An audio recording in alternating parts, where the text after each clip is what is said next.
There was an article that Harvard Business Review ran, and this may be a bit provocative, so I'll ask the listeners to bear with us here, but Harvard Business Review ran a piece a while ago, and it was talking about how companies were failing to meet the mark on the value of belonging at work.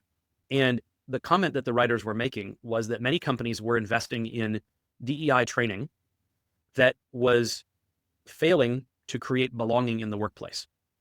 And that article ran in 2019, which was really in the thick of a lot of focus on DEI training, mandatory training, anti-this, pro-that, etc. The goal of all that, I think, is very virtuous. It's to make our companies and organizations more inclusive and equitable places to work. They, or maybe we, failed to do was recognize that it's actually belonging that creates the inclusion and drives value for the organizations. And again, that was in 2019. So 5 years ago, Harvard Business Review was already having that discussion or engendering that discussion in us.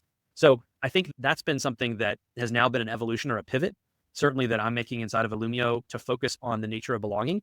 When you have a culture that indexes on belonging, it is a culture that is inclusive. It is a culture that is diverse. It is a culture that embraces everyone for who they are and how they show up to work. So it's looking at the topic through the other side of the lens.